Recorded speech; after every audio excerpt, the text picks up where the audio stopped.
ISO FileMaker Magazine, the professional's resource for FileMaker know-how. Well, hello there, and welcome back to yet another FileMaker tutorial where we are going to learn more about FileMaker. My name is Matt Petrowski, bringing you these tutorials from my website, FileMakerMagazine.com. In this tutorial, we're taking a look at using REST, and we're using FileMaker's native built-in curl functionality. If you've not used it and you'd like a really easy way in order to get started and going, this video is going to have what you need. Let's head to my desktop and take a look. All right, thank you for joining me here on my desktop. As you can see, we do not have a FileMaker file currently loaded. In fact, what we have is a website with access to a free API. This is the National Weather Service within the US. I am going to be using this to show you how easy it can be. I'm going to walk through an initial example, show you how easy it is to implement using REST, and give compliments where compliments are deserved. Todd Geis had created a file a while ago, created a core functionality, which is the actual request part.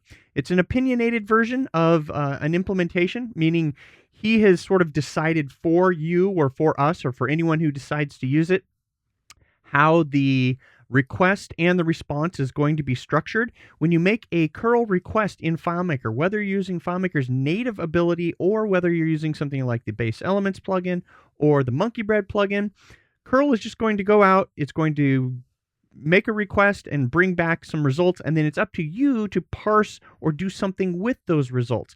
So let's just take a look and we will watch this in real time. So this API, first off, whatever it is that you're dealing with, QuickBooks, Facebook, although Facebook's going to be very complex with the graph, any service that you want to access, you simply need to go to wherever that API service is. Now, this particular service is at weather.gov. If you're in the US, if you're in another country, then of course you'll be using something else. But for the most part, what you're looking for is this right here, examples. Once you go to examples, you can simply just copy and paste URLs in order to get what you want. Now, I'm going to be doing this real time, showing you if I had a blank file, how I get started and how easy it is to implement once you've got this free available script. Now, I'm going to switch over to FileMaker, and we've got that loaded. I'm going to go up to the menu. I'm going to create a new file, and I'm going to click on blank that we have right there. I'll create that. I'm going to do that on my desktop, and I'm just going to say weather is what I'm going to call that. And it will obviously load up what we're used to, and I need to get something into this file at this point in time. It is a script. Now, in our normal process, we're going to go up, we're going to click the little plus that we have right here in the scripting workspace, and then we would probably build our script to parse our API. So I'll just put in here API, and this just to show you what you would actually do. You would put in insert from URL. And let's see, I'll put it right there, URL. All right, this one script step is the one way in order to access anything that is available via REST. Now you're clicking on your options, and it is this right here, specify curl options, that when you click on this, you get a blank dialog. But there are literally in the curl documentations, there's almost hundreds of pages of all kinds of options. Now, there's two ways that options, two flavors or ways that options come in. Many times, and this is really up to whoever developed the software, a command line application, they have these things called flags. Some people call them switches, etc. Like a -D, and then you have a value. Now, this goes all the way back to the days of Linux, Unix, everything on the command line. Things are separated by a space, and they are then, if you have a space in the value that you're supplying, such as this value, then what ends up happening is you have to end up putting quotes around that. Now, we know that FileMaker's quotes already create a literal string, so if I wanted to have these quotes, sometimes you have to escape them, etc.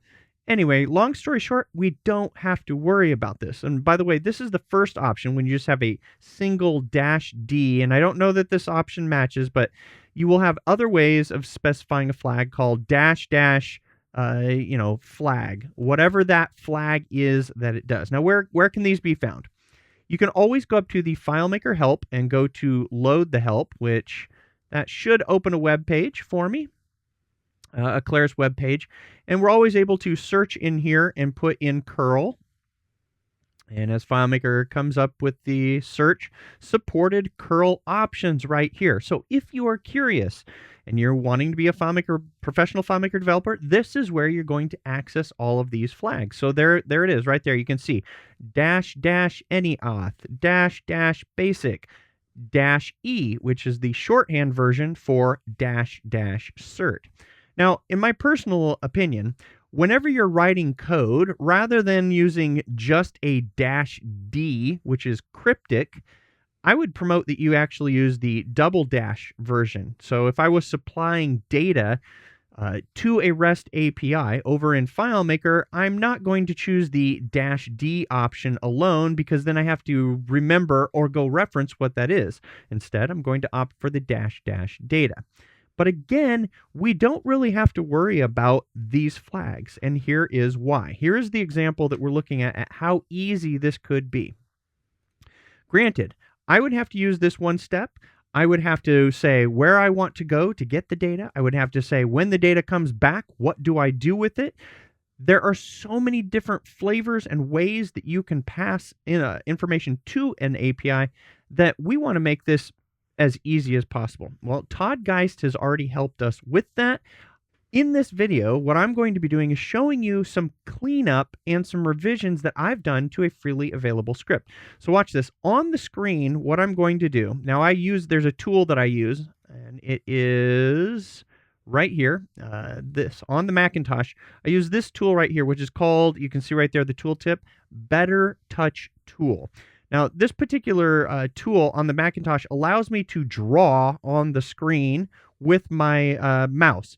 So when I draw a P, which means I want to put some FileMaker snippet, I have a snippet list that comes up that I can choose from. So right here, I've got in my folder called scripts, I've got a script called HTTP request. I double click that. Okay, that was loaded onto the clipboard for me, a script that I can use. I select over here and I just Command V. The script comes in. The script is fully contained. This is not the original script as Todd had written it. I've revised it, and in the latter part of this video, I'm going to be going through the revisions just for the sake of you being able to learn. Some of it's my preference in terms of revising, updating or enhancing code. But at this point, I now, and I keep seeing the little star right there, so I had a compulsion to save it. This one script allows me to go out and hit any API. Now, it's not a super long script. As I scroll this here, when we get to the bottom, we're going to see that it's not 800, 900, or 1,000 lines. It's 364 lines. That's including spaces. But you can see that it's going to take care of everything that we need to do with, well, not everything, but I'm going to tell you what, probably 95 to 99% of anything that you're going to deal with out there with regards to REST in FileMaker has already been addressed in this script. So we're going to go through the documentation when I go outline the revisions that I've made and compare the two, the original, and I'll point to where that is. In fact, let's go over and take a quick look right now so that if you're chomping at the bit to go take a look. It all started, and it was, again, credit to Todd Geist right there. And you can see that 7 years ago on this repo, he had posted a lot of things. REST has been around for a long time. This is the URL right here up at top, github.com, proofgeist generator tree master. Now, here's the issue with code on GitHub. Many times developers initially release something because they're excited about it. They put it out there to the world, want to get feedback, end up not getting a whole lot of feedback many times, and then it sort of just gets old and stale. Cobwebs creep in because what the developer typically does is they use it themselves over in their code, but then they don't take the time to go update the public repository. Well, that's likely the case, although we can see here that the most recent updates were 2 years ago. But there is a core functionality that's built into this file, which is found at this repository at github.com, proofgeist mfm HTTP. Now, once we take a look at this file, which we're going to go through, we're going to see that there's a lot of scripts, and knowing which one is important and picking it out, which is this one right here, and there's a supplementary script, is you have to spend the time to decipher that, or you're watching a video like this where I say, this is the only script you need in order to make a request. So let's go back to that web service. I'm going to copy, and I'm going to show you a process that, I want to hit this weather service. Here is a URL that they actually give me. I'm going to copy this URL. I know that I'm going to need latitude and longitude, so I'm just going to copy that. And again, I'm doing this real time. So I'm now going to make a script, and I'm going to call it weather request. And what I'm going to do is I'm going to set a variable in here. Let's zoom in so that we can actually look at this. I'm going to call this the URL, and I'm going to paste in that API right there. In fact, what I should have done is I should have, because this is what I prefer to do, I mean, literally, you can take whatever is on screen and you're going to be able to substitute out what you have or whatever comes inbound. So if I was to be practical about this, I would literally take this with those values, because what I'm going to be able to do is actually substitute them for whatever values I would want. Need to zoom out.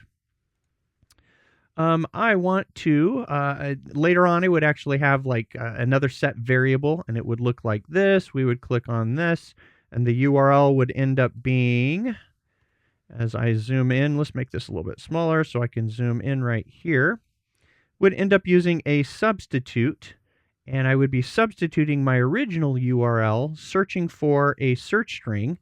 In fact, I have a shortcut, FM substitute right there. Let's put that URL. I'll paste what I had copied, which was literally the latitude. And then I would take this, copy this, and I would put in the longitude right here. And then I would replace these with whatever values I have, which would probably be variables, which would be lat and long, or LNG. If you wanted to keep that 3 characters short, that's what would happen. So inbound to my script, I would have a substitute which would work on the original, and I'll need a colon, trailing colon there, and I would have my original URL. I would, as copied, substitute in that value and substitute in that value right there. So let's go get some values. So we'll go over to Google Maps right here. I can take anywhere in here. Let's go down to Norman right here. We'll zoom in, campus corner. Now on this, I love that you can click, and then Google Maps conveniently is going to give you a lat and long down at the bottom right there. If you didn't know, that's a nice little trick. And we'll come over here. And in this particular case, what I'm going to do is I'm just going to directly modify the URL and put in the values right there. So we'll paste that in and get rid of that extra space right there. So at this point, this is ready to send off. Now, without having done a whole lot of work, I'll hide that one. I do know what I need, or what you're typically going to do is go to your original script and reference what it is that you need in order to supply to the script. Now, this wasn't done in the original, and we're going to see as we walk through this, one of the things that I like to do is I like to leave a commented out step which has all of the requirements according to your inbound parameters, which we're going to see are right here, and we'll talk about them. But I'm just going to copy that, go over to my weather request, paste that in, uncomment that, and I'm now pretty much ready to modify this and go. We click specify. This is just going to be a straight up get. If you need to know the difference between get, post, put, patch, and delete, tons of documentation out on the internet. But I am going to make that a get. My URL is just going to simply be my URL. I do not have any query in this particular version. I do not have any auth in this, nor do I have any data, which data is typically going to correspond to a post. But in this case, I do not. Headers, you do want to leave the headers. You almost always need minimally these 3 pieces right here. Even though my headers will be blank, there are defaults that both the script will set, and you can create your own function if you have default headers that you want. But at this point, this is really all that I need in order to ask that weather API for some information and get that information back. And it's going to look like this. We, of course, have a request, but now I'm going to need to perform a script right there. What is the script? The script is going to be the request, or the HTTP all important valuable script. We are going to pass it the request. And then what are we going to get in return? We're going to create another step, and we're going to set a variable, and that is going to be our response. And with that, we're going to get script result. So with those 3 steps, I'm now able to go hit the weather API and see what I get as a result. Now I can use the debugger, run the debugger on this, but I'm going to take one extra step here. I'm going to put in an exit script, which is something I tend to do just because if I'm debugging something, I don't want the debugger to stop on this last step, not be able to see my variable, and then close out. So I typically add the exit script, which there's no consequence. If I'm debugging something, then what I'm typically going to do is I am going to put this into a global variable of whatever it is that I want to see. So in this case, it's going to be the response. So with this script, if I just click this and run it, which it just ran, and I go over to my data viewer, and we look at this, and I'll bring the data viewer on screen, we can see that we got a result from the REST API. We can look at this right here as it is, but of course this is very difficult to see in terms of what we got back. So the easier thing to do is we will go to this, and we will create a new variable right here. And of course we're going to use JSON format elements, and I'm going to format the result that we have right there. And so on screen, real time, you can see how easy it was to actually look at, or to input a script, that one script. It handles all of the REST stuff for me, and I simply just get my response. So in this case, I have to parse out the body, which in this case, the body is coming back as JSON. We can see that. That would be really easy to parse. We can see that we've got our response headers. We've got a duration for how long it happened. We've got the code that was returned. In this case, it's 301, so it was a redirect, where it's going to tell me latitude and longitude points are limited to 4 decimal points. So I can see right here, I didn't get a 200, which in the world of REST, it's using HTTP response codes. 200 is okay. That's what you want. We're not going to go through that at length. We can see that we're getting a moved permanently here, although it's actually probably more of an API service providers, they get to decide what code they provide as a response, and it's not always necessarily directly reflective of what you have requested. In this case, this moved permanently is basically referring to the fact that what you're trying to access is somewhere else, but that may not be the case. This may be the case that it's actually a problem with the response because of what you have supplied. So they aren't necessarily using the right response code. I would have to look at this further, but you can see that we got the response. So what we're going to do in the remainder of this video is we're going to take a look at the original, and we're going to take a look at my modified version and see just some of the changes that I've done. This is for the purpose of just learning how to enhance and write code. But along the way, we will also understand many of the parts of using this script to actually use it for your REST calls. Now, I will give you a caveat. FileMaker does, it tends to, because of script steps being synchronous versus asynchronous, the time that you hit the URL, you have to wait after the request has been sent. You have to wait for the response to come back. And FileMaker does show a little dialog. It does this on mobile, and it also does it on the desktop here. There are alternatives where you can use an async request, which would be, you'd have to do that either through JavaScript, through a web viewer, or you can do it through a plugin that supports async, which I don't know if Base Elements does. It probably does. The plugins like the MBS, you can do an async call where it goes and it does that in the background, and then it responds to FileMaker. But regardless of whether you're going to be willing to wait for the short dialogue, and in most cases you don't see the dialogue or not, the fact is we can do this in FileMaker natively, and this script is just ready for you to use, and that's what we're going to cover in the rest of this video. All right, so we are going to walk through the script right now, my modified version, which I will provide this to Todd. If they choose to integrate it, then they can. But the changes or the enhancements that I've made, it's always up to the developer of the repository to either accept or decline offers of inclusion. And most of the time, developers will say, "Hey, give us, submit your revisions or submit your code," and then sometimes they get lazy about it and they don't always submit. I'm not saying Todd's going to do that in this particular case, but that's typically what ends up happening. Developers are busy, they're doing the stuff that makes them money, and then they don't always get around to merging in the suggestions or the code that people enhance. So then it ends up being spread all over the place. That's where you get into things like this right here, where you see fork. If you see a fork of a particular thing, that means somebody else copied that original code because they can't modify this repository at Proofgeist. They don't have control over it.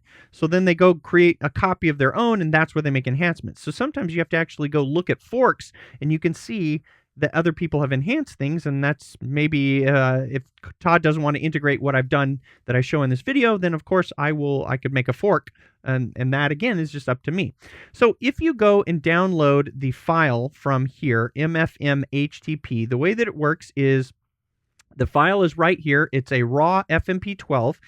You will be able to click on this, and then it will actually come to this, and you're stuck here unless you know that you can click on this button right here, download raw file. This is what will download the FileMaker file, and then you'll be able to open it, and you will see this that we have right here. Now, the great thing about this file, when it was created, and it's a great example if you have not done test-driven development in FileMaker. This particular file, when we go into these scripts, and I'll close all of the windows right here. We'll walk through the file so that you're familiar. If you have not heard of test-driven development, the theory goes like this.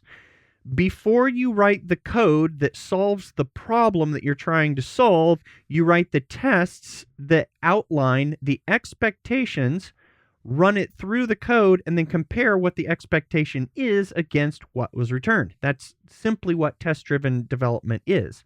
So in this case, you can see that there is a folder called tests and a script called run tests. And when you look at that, it's got starting a test run, then it runs all of these scripts. So all of these individual scripts are simply going to say, when you look at any one of them, here are your variables for the test. You will set the things that are necessary in order for the script to run. Then you're going to have, you can see right here, initial conditions. It runs the test. Here you can see that the perform script is calling that all-important script. That's the one script that's doing the magic, although there is one other script in this file that deals with paging. And then it looks at these things called assertions, are basically, this is what I say it should be. If it's this, then that's good. Otherwise, that's bad. And that's all that it is right here. So this is saying, essentially, when we get JSON back from REST, you must be a response code of 200, and your authenticated result must be true, and the username must be equal to the username, which in this case, the username is up here before the test. Long story short, this particular file runs through a series of tests. It hits a public or an open API at http://bin.org that allows you to test various different REST requests and responses. The great thing about this situation is that this script has already been done for you. There really is no need, unless your needs are so specific and you really disagree with how Todd implemented this, which is it's implemented in a pretty standard way, where you've got your request, you've got your headers, you get your body back, you've got any errors, which are handled typically in their own key value pair. It's all been done for you. What it might not do is it might not address some of the things that you might be interested in. And in my particular case, I wanted to enforce some constraints that this script doesn't actually do. And what we're going to do is we're going to walk through a side-by-side comparison where I'm going to open up each of these, the revisions that I made, and Todd's original, and I'm just going to talk about the changes that I made and why, and cover them as best as possible, because then you get to learn from my experience of enhancing code or my preferences with regards to readability, and then just also get to learn about REST at the same time. So let's go through and look at the two windows here on screen and look at the before and after and just talk about the code, and then we will wrap this video up. Okay, welcome to the show and tell portion of this video, and that is where I am going to walk through some of the changes that I've made to this script. Now, for the most part, I'm going to say that 90% of it has stayed the same. And the reason that I simply copied his original file and then made my revisions there is I wanted to utilize the tests to make sure that any of the changes that I made wouldn't impact all of the tests that he had with regards to going out and all of the different things that are included in REST. Now, the first thing that we're going to see, and I'm going to need to stay above this point where I'm actually shown, so I will hopefully do that really well.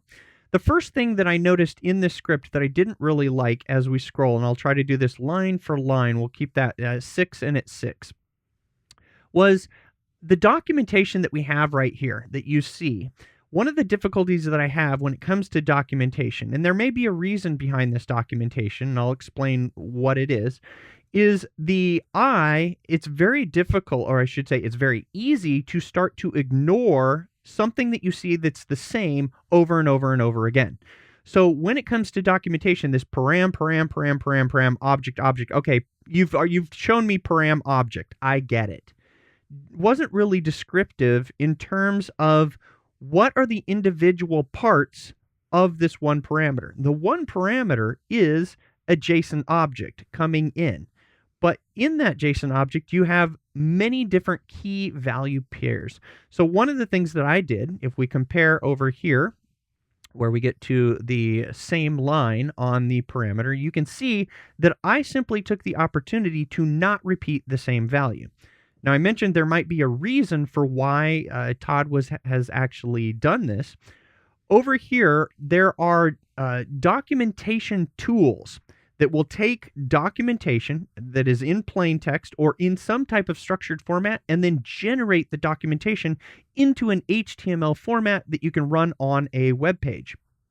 That may be one of the reasons that he has prepended the word param for every given instance of a key value pair in the JSON, because this script can be copied to the clipboard, and when it is, FileMaker puts that into an XML format.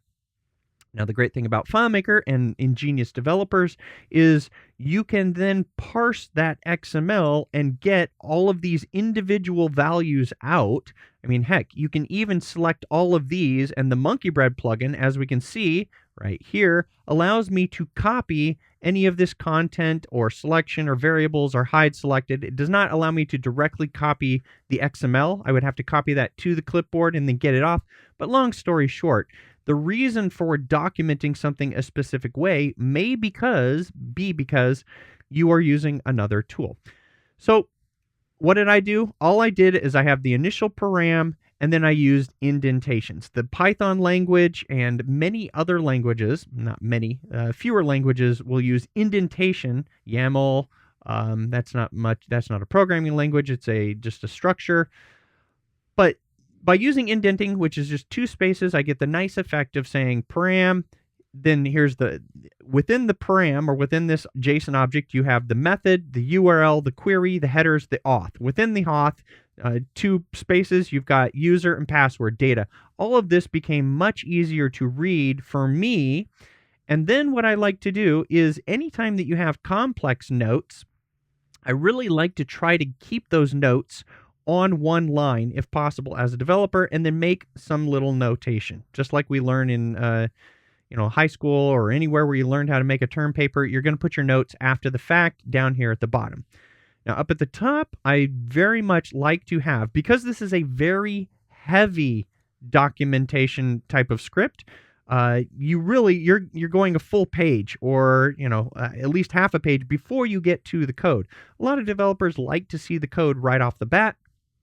We do not have the ability to collapse and expand, although with the Monkey Bread plugin, if I had it turned on, I would be able to collapse and expand, but that wouldn't be on Windows, etc., what have you.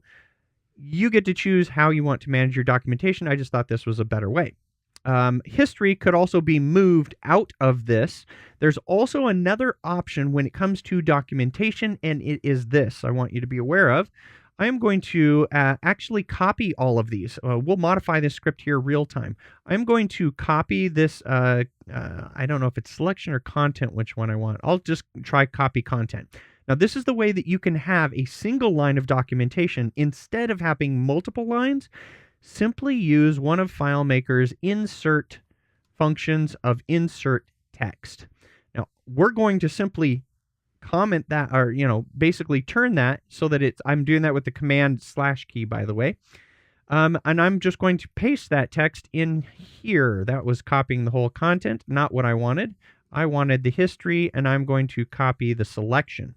Then we'll go back into that, and then we'll paste right there. So that's pretty cool. That's pretty cool to know, because what I can actually do at the start of this is I can put documentation just like that. And as soon as I submit this, and the great thing about this is FileMaker is simply just storing bits within the file.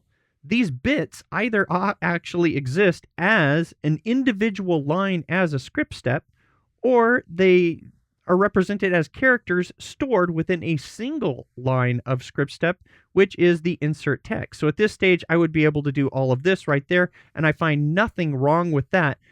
In fact, it's beneficial in some points where I get to basically reduce all of this. If I wanted to maintain this as individual script steps, I can.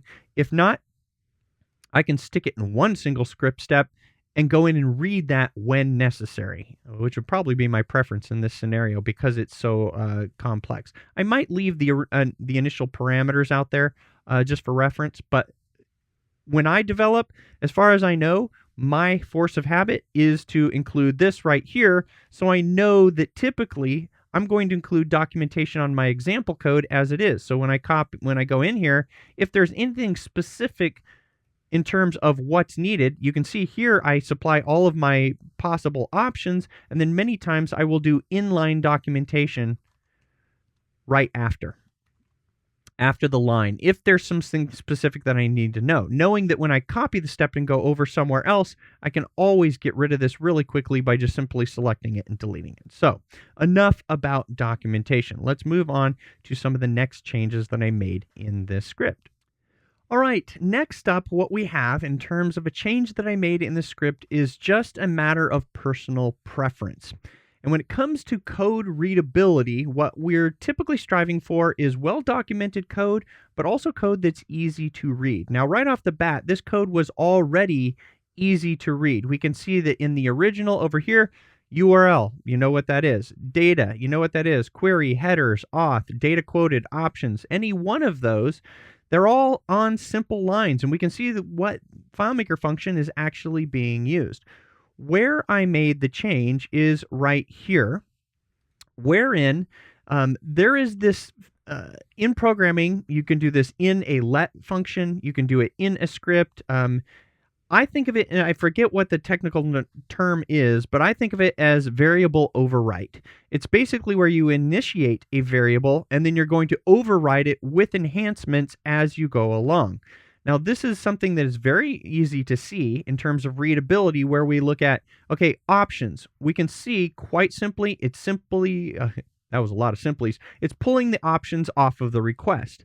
Then it's going to use a conditional in order to then modify that. In this case, we're saying if it's empty. Now, in my personal opinion, unless the code is extremely obscure, there's two ways that you can do this. Anytime that you have a conditional, that conditional can be either put directly into the variable itself, or you can have extra steps.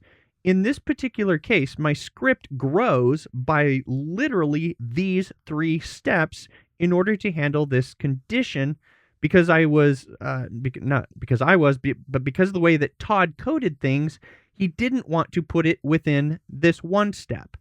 My personal preference is, If it's something that I'm going to need to reference in code frequently, I will opt to do this. If it is not something that I'm going to reference frequently, especially after the script has been debugged, I prefer to do this. I'm going to put the conditional directly into the step itself. So if we scroll up so that parse parameters is right there at the same, we take the highlight off here, we can see that what happens is your code gets a little bit cleaner. And when we're talking about clean, we're talking about a difference of opinion. In this case, you may consider that this is clean because I can see what's happening to the variable of options. In this scenario over here, I just see that there are some options. Do I really need to know what's happening to options? If I do, then I'm always able to double click and go in and take a look at the code to see what's going on. And we can see that it's the exact same code. We're simply checking for whether or not it's empty. If it's not empty, we're initializing it to a empty variable. This is just a matter of preference, but there are many different ways to do the same things, and that's just what I chose to do in terms of my revision of this script. All right, next up we have an addition. This is something that I wanted to put in because of one simple reason. In this script is taking request values or request headers, as they're known in HTTP. And the problem is, out on the rest of the internet, a lot of the times, and according to the RFC, you can see right here, the request for comments, RFC 9110, which is the latest. It supersedes anything that came before it. Header values in HTTP are case insensitive, but the whole of this script is actually using JSON. So because it's using JSON, which is case sensitive, we run into a conflict of interest. That conflict of interest is the fact that if you're out there and you're looking at an API, and you simply just want to quickly copy that API, just like I did from the web page at the very beginning of this video, many times those headers, especially with lazy programmers, are going to be lowercase. Well, if I don't want to have to worry about whether a header is lowercase or uppercase, then I need to address that issue. And that's something that the original script does not do. In fact, the original script, down at the bottom, you see that there is a place. If I actually do a search right here, content type, let's look for that specifically right here, headers content type, scroll down right there.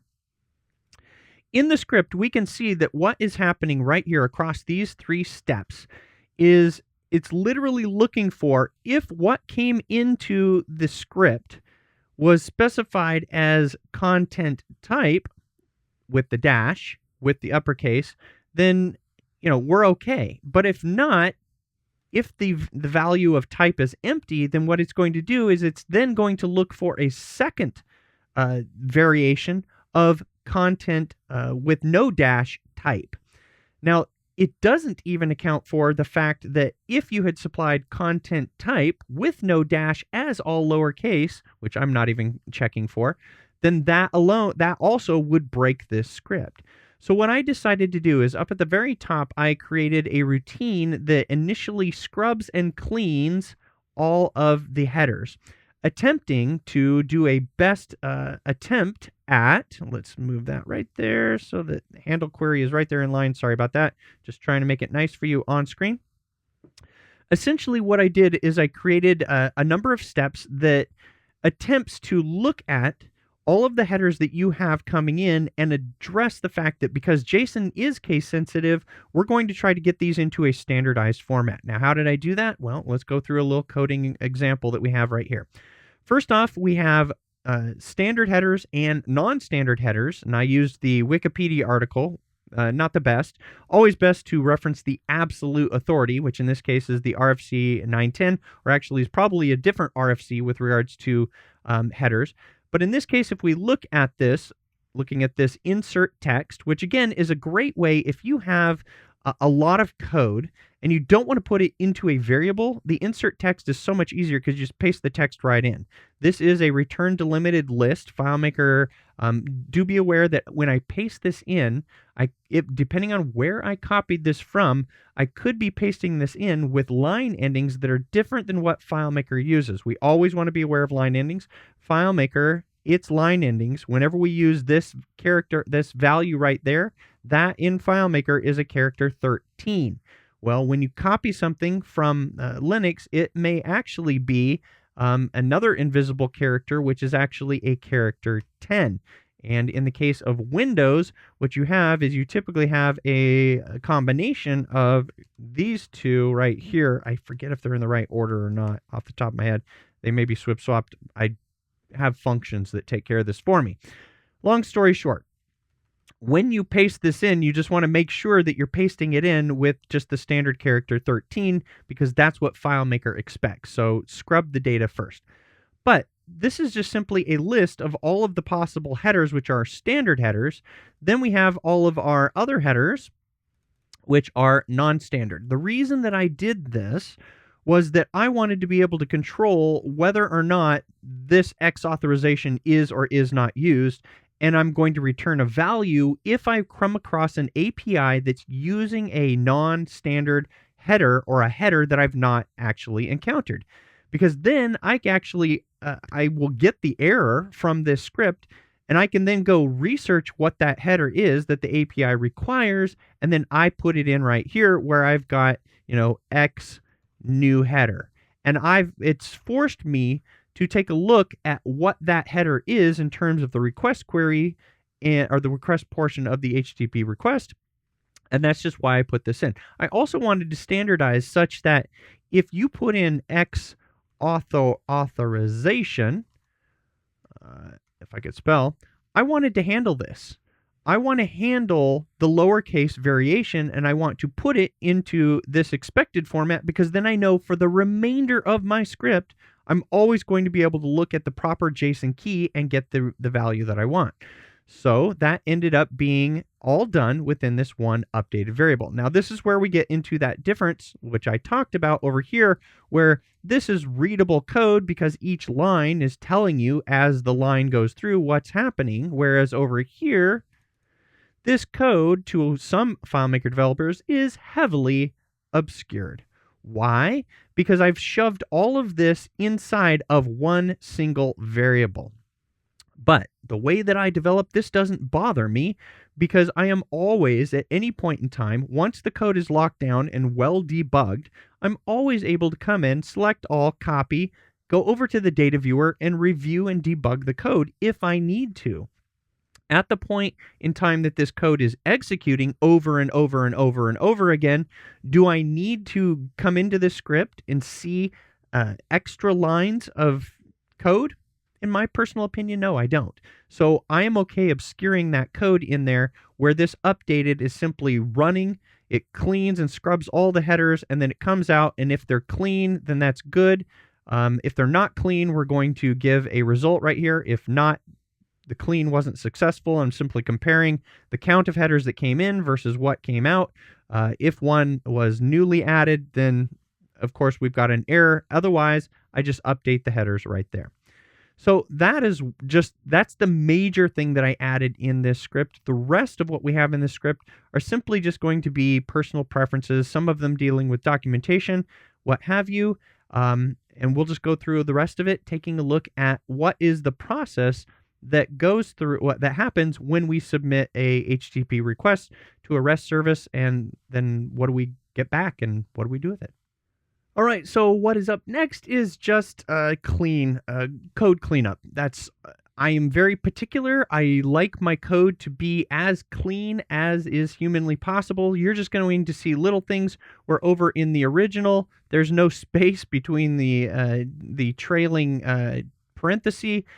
Everything I do according to FileMaker standards, and that is I treat FileMaker code unlike JavaScript code, where a lot of times they will allow a function call to be right up next to the parenthesis, and I just I clean it up. I have to have things spaced out so that when I see the code, it's also very clean. You'll also see that the documentation to me, if I'm going to have a comment, that comment, which we'll see as we scroll down, because there's nothing that I've changed in any of these things. Also, one of the things from documentation standpoint, this is superfluous.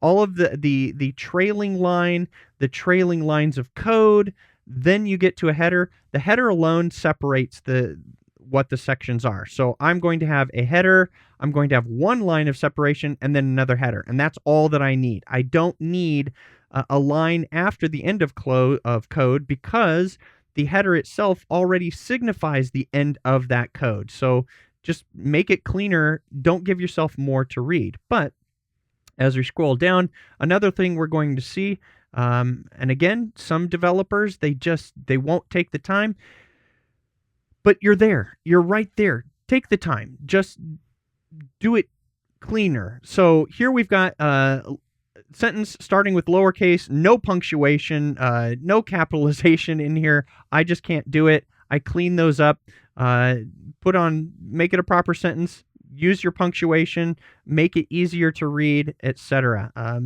Add your to-dos, whatever it is that you want to do, make your code as readable as possible at the point in time that you're doing it, because the likelihood you're going to go back and revise that after it's working is little to none. You just won't. You absolutely won't. So that's some cleanup that I took the opportunity to go through. So you can see in REST, you are simply going to handle your query. That was already done above this data part. You're then going to handle the data part. The data part is only specific to a post. When you're going to be posting, how you post or put that data to the REST API can be in a variety of ways. There's 3 of them here that are handled. We can see that there's application octet stream. There is multi-part form data. That's as if you were typing all of the values into a form on a web page. And then as we scroll down here, you're going to get to application X URL. Well, that's the form right there, the form encoded. So there's 2 different form variations, and in this particular case, Todd addressed all 3 of them. There is no code revision that I did across any of those that I'm aware of, other than taking out the extra lines once we get down to the handle header part. And one of the things that you'll see in this script that I want you to be aware of, if you're not familiar, when you see this type of comment right here, fixed 20, this is a reference to a GitHub issue number. So GitHub is simply going to be where that code was originally started. It's where the person who manages the code uses the repository tool of GitHub. And then when you submit an issue of a bug on code that you don't control, that bug is given a number. So this 20 right here is not something cryptic. It's not specific to FileMaker. It's very much specific to GitHub, and I just wanted to clarify that.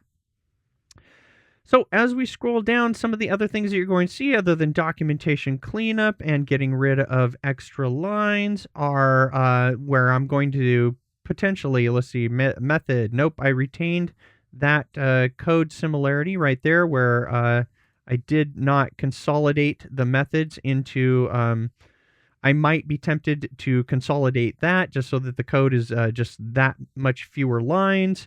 When we get down to, let's see, the curl options, you can see this whole script, everything, well, there we go. This just said curl options. You can also see on the documentation that these pipes, I really thought they were extra, were not necessary in terms of just cleaner reading documentation. You'll see that there was no header over here in the original where I wanted to say what's actually happening. I wanted to be able to scan and go to the point really quickly where we're hitting the all-important insert from URL. Now, one of the other modifications that I made is initially this script was set up with a single insert from URL. And when we look at this, and when we look at the options, I should say, the option right here of verify SSL certificates is not turned on. By default, the web is now pretty much encrypted. And so for me, any request that I get, unless you know for sure that you don't want it to be encrypted, the assumption is do it encrypted. So I just added a little bit of code where it says right here, you're going to look at the request. And if the request is going to be HTTPS, then you're going to absolutely verify those certificates. I don't want to go through a insert from URL that does not use SSL verification. This is extremely important as we move forward. There's so many breaches right now. To not use security when security is available is a mistake, in my opinion. So this is probably just an artifact of the script being as old as it is and not having been revised. The script also did, I should go up at the very top. The script, remember at the beginning of this video, I mentioned that developers, they get lackadaisical and they don't go update their public code to match what they do internally and privately. One of the additions that had been made was this options parameter. On the main JSON request that comes in, you can specify options, and those options include things like a trace, setting a variable. I forget what they are. You'd have to look at this. There they are right there. You can set a trace, the duration, which the duration already was included, or getting back base 64. And so that was not in the original repo in terms of what those options are. The options were just added in as code, and they should probably be documented. But handle response header values. There we go. Response headers. There we go. So we'll scroll up right there. FileMaker's own errors on the URL. No big deal. I kept the emoji there, so forth. Nothing looks like it changed right here. But in essence, in REST, once you've actually submitted, once everything happens as a result of the magic insert from URL, you get something back. At that point in time, you have to decide, was it a 301 redirect? Was it an error? What was the error? Was it a valid response, a 200, and so forth? All of that is captured, and then you parse that out, which is happening right here in the two parts of handle the headers and handle the body. And that's exactly what this is doing. So as I scroll this up so that it matches in line, we can see not a whole lot of changes there. We get it up to the handle response body and compare here, see if there is any changes. A little bit of changes. What did I do here? I think I'd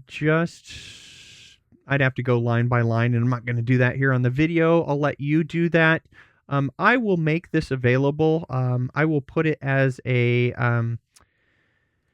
copy-paste clipboard object. That if you want this script, my revised version, you will be able to get access to this, because I don't know that I will necessarily stick up a repository with a revised file. Actually, I should, and probably I will, so that Todd can merge it if he chooses to do so. But long story short, long video yet again, but I always like giving you just as much content as possible. One of the things that you do need to know about is this script is fully self-contained, meaning you should be able to copy and paste this into any solution. It does not have any custom function dependencies. It does not have any other script dependencies other than one, which is this right here, which is used for Todd's, the purpose of the tests and logging the, well, yeah, maybe logging the test. It may not be. In essence, what you want to do is you simply want to remove this one step down at the 300 point. And once you've removed that, this can be copied and pasted as we saw right there. When I want to put this in, I draw a P on screen and I have it right there. I simply send that to the clipboard. That's on the clipboard right now, ready to paste into any of my FileMaker solutions. And it does not include this file, this line down at the bottom.